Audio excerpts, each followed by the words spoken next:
श्री योगेश्वरी देवस्थानाला मुंबईतील भाविकांकडून 1 कोटीची देणगी।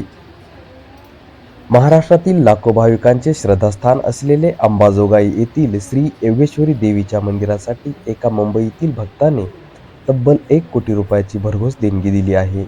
मंदिराच्या 100 वर्षे जुन्या शिखराच्या जीर्णोद्धारासाठी ही रक्कम देण्यात आली असून विशेष म्हणजे संबंधित देणगीदारांनी आपले नाव गुप्त ठेवण्याची अट घातली।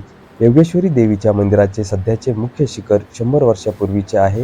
हे शिखर पूर्णपणे जुन्याच्या बांधकामात असल्याने काळाच्या ओघात हे काहीसे कमकुवत झाले होते। या ऐतिहासिक शिखराचा जीर्णोद्धार करण्यासाठी निर्णय योगेश्वरी देवस्थान समितीने नुकताच घेतला होता। या कामासाठी साधारण 80 ते 90 लाख रुपयाचा खर्च अपेक्षित असल्याची माहिती मुंबईतील एका भक्ताला मिळाली। त्यानंतर त्यांनी तातडीने आपला दूत पाठवून 1 कोटी रुपयाचा धनादेश समितीच्या विश्वासांकडे सुपूर्द केला। ही रक्कम बँकेत जमा झाली असून या आठवड्यापासून शिखराच्या प्रत्यक्ष कामाला सुरुवात होत आहे।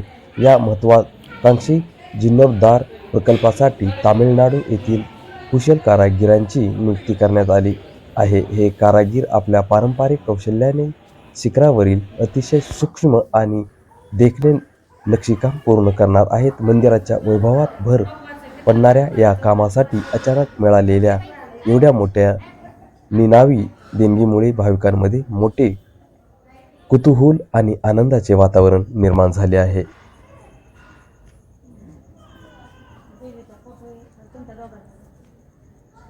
हेच ते योगेश्वरी देवीचे शिखर आणि ह्या शिखरावरील कोरीव काम करण्यासाठी हा भरघोस निधी मुंबई येथील दानशूराने दिला आहे।